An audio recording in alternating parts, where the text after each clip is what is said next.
Hi there, Malcolm here with my 136th Booktube video, and today I'll be bringing you October's wrap-up and November's TBR. As usual, there's two great big piles to get through, so let's get cracking. So first up is Asterix and the Magic Carpet, which happens to be the first Asterix book I was given. All the Asterix books I'd read up to this point had been my dad's, and so this was my very first one I ever owned myself. Anyway, in this one, Cacophonix, the bard, suddenly has always had the ability to make it rain when he sings. He sings so badly that the heavens open and it's a white downpour. And news of this amazing feat has reached ears as far away as India, where there's a drought. And what's his name, the fakir, is sent to go and summon Cacophonix to save the day. And Asterix and Obliques accompany him as well. So another adventure, another country, and they happen to travel by magic carpet, as you do. As already mentioned, my big issue with this one is the fact that Cacophonix makes it rain. He's never made it rain before, and suddenly it's a major plot point, so slight inconsistency there. But apart from that, I really love this book. Okay, like I say, it's one of the earliest books I got given, so it's going to have a special place in my heart anyway. But the jokes are still good, the artwork is nice and vibrant, booktastic. And then after that, I then read Bullet Train by Kotaro Isaka. This was my book of the month, and as such, it has its own individual video of me talking about this book. So if you want to know what I thought of this one, then go and check that out. I'll leave a link in the description box down below. And after that, I then read Asterix and the Secret Weapon, which is again centred around a bard, this time a female bard. Cacophonix leaves and is replaced by the lady on the front cover here, who enters the Gaulish village with certain feministic ideals and which she shares with the other ladies of the village, changing the dynamics of how everything works completely. So a lot of interesting commentary on men and women and how they each fit into society and how they view the other's role in society. And at the same time, there's a subplot which doesn't really come into effect until near the end of the story, featuring the aforementioned secret weapon that the Romans are up to in order to defeat the Gauls once and for all. It's also a story I didn't grow up reading, so this was relatively new to me. I have read it before now, but it's still very new to me. But I really enjoyed it. Booktastic. And after that, I then read Asterix and Obliques All at Sea. Throughout the Asterix series, it is a running joke that Obliques cannot drink any more magic potion. He fell into a cauldron when he was a baby, and it had a permanent effect on him. Normally the potions created by the druid Getafix are only temporary, but for Obliques it is permanent. Anyway, we find out what happens if Obliques does drink more. Another interesting adventure with some fun twists, although I would say the thing that happens near the end of the story is perhaps just a little bit ridiculous. Okay, we've had a flying carpet a couple of stories ago, but you know, the stories are sort of grounded in realism to a degree, with the exception of the magic potion, but then this one, you know, goes into the left field. Still really liked it, still going to give it to be booktastic, but it's beginning to get silly. Leading to Asterix and the Falling Sky, where we go full-blown alien invasion. It happens to be the last story written by Albert Uderzo, one of the original creators.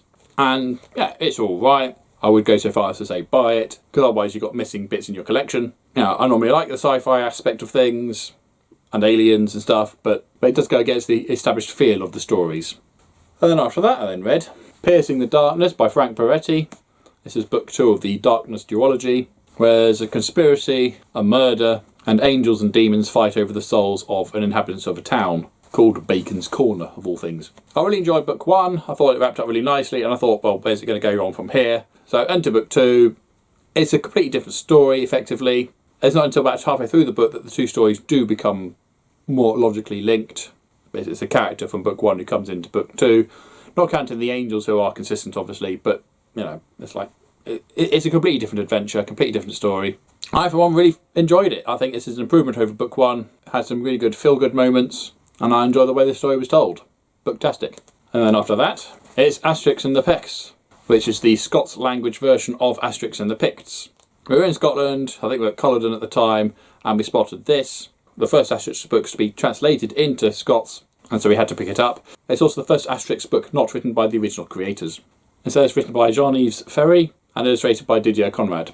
But true to the story style of most of the other Asterix books, Asterix and Obliques come across an inhabitant of a far-off distant land, in this case Caledonia, aka Scotland, and accompany him back to his homeland and deal with the issue that's going on there. So cue lots of stereotypical Scottish aspects, which one could argue are historically inaccurate, being this is like 50 BC, but we don't care about that sort of thing, it's the story that counts. Like I said, this is in Scots, which is remarkably close to English, but they do use different terminologies for a lot of things. Most of the time I was able to get the gist of, but some of the time it was, well, I've no idea what you're trying to say there. And as such, a lot of the jokes and things went over my head because I just didn't get them culturally or literally. However, I was impressed with the artwork, which, although subtly different to the original style, I thought Didier Conrad has done a very good version of it. I'm going to say buy it. I'd like to pick it up in English so I could enjoy the jokes as they're meant to be, or the English version of the story. But certainly reading in Scots does give that extra flavour of authenticity to when we get to Caledonia. Although it's quite interesting to see the Gauls and the Romans speaking in Scots as well. It's a bit weird there. After nearly a year of reading it while boiling the kettle, I finally finished The Walking Dead, The Fall of the Governor Part 1 by Robert Kirkman and Jay Bonansinga, and the story overlaps with the second half of Book 5 and the first half of Book 6 of the graphic novel series, of which the TV series only has a passing resemblance to. As to say, the governor in the TV series is a much nicer, friendlier governor than the one that features in this book. So this series we follow the governor, who started off on the run with his family, who went from one disaster to the next, same as any survivor group in a zombie apocalypse, and then they came to Woodbury, and he's taken charge. He's also completely lost it, and everything changes when Rick's group turns up and causes a bit of chaos. We also follow a secondary character of Lily, who doesn't really feature in the TV show, but she also came to Woodbury in a previous book, and is just trying to find a place there, along with an acquaintance of hers called Austin. Now, there are two significant things that happen in books 5 and 6 of the Walking Dead graphic novel series, and they involve Michonne and the governor. In book 5, it's his rape and torture of Michonne, and in book 6, it's of her retribution against the governor and the torture that she brings down upon him. Neither of which were easy reading in the graphic novel, going from panel to panel of what was going on there. Can't say it was much easier reading it in the written form, particularly as we were able to go into much greater detail. So there are a couple of trigger warnings there, and quite big ones as well. But despite that, I found it a pretty compelling story, worth reading. So there we go, that's all the books I read in October. There's only 8, but there were a couple of big ones there. Right, on to what I'm going to read in November. So first up will be my book of the month, Into the Drowning Deep by Mira Grant, also known as Shauna Maguire.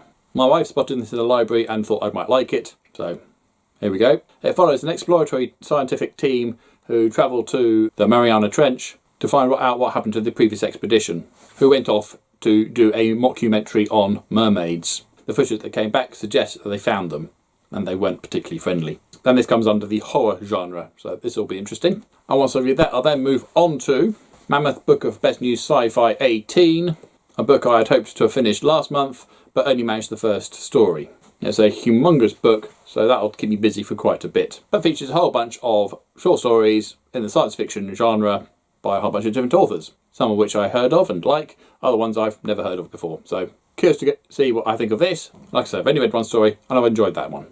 So a good start. And presuming I do finish it, I'll then move on to the Star Wars books I didn't read last month that I said I was going to.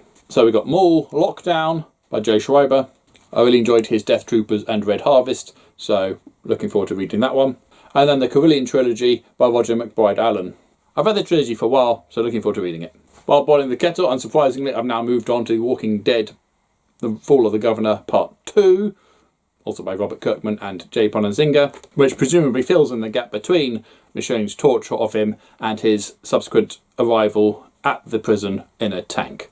Again, I'm not sure how this is going to compare to the TV show, because we do follow the governor after the fall of Woodbury and before his assault on the prison. I'll be really interested to know how the two compare.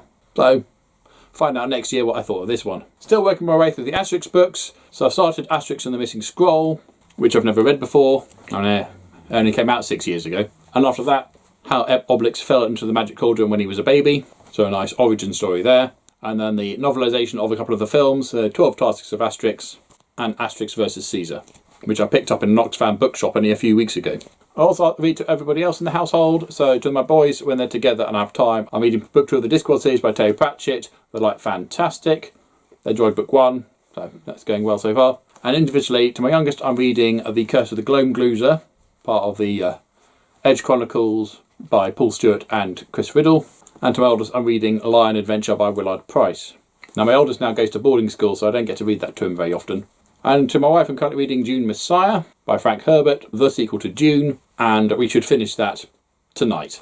And so once I've done that, we'll then move on to my non-identical twin by Evie Meg, also known on social media as This Trippy Hippie, who's captioned her book, What I'd Like You to Know About Living with Tourette's. I encountered her online a couple of months ago and been following her ever since.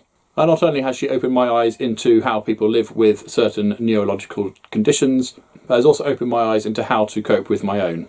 So I'm sure that'll be quite fascinating. Well, there we go. So it was a reasonably successful month. I didn't read as many off my TBR pile that I'd hoped to have done. Hopefully I'll be more successful this month, but bear in mind it is the 13th today, and I've managed my book of the month by only a few stories into the short story collection, which is massive. You know, I haven't even managed an Astrix book yet. But I'll see how I go. If you've got a wrap up or a TBR that you'd like to share with me, then leave a link or a list in the comment section down below. Or have you found a book series or graphic novel series that is a really good accompaniment to a TV show, or a graphic novel series that's accompaniment to a book series, or a book series that's accompaniment to a graphic novel series? Because I certainly found that the Walking Dead graphic novels and the novels work really well together. It's just such a shame that they don't really have any relevance to the TV show. So thoughts below, please. But as usual, if you have nothing nice to say, then please keep it to yourself. Thank you. And until next time, see you later.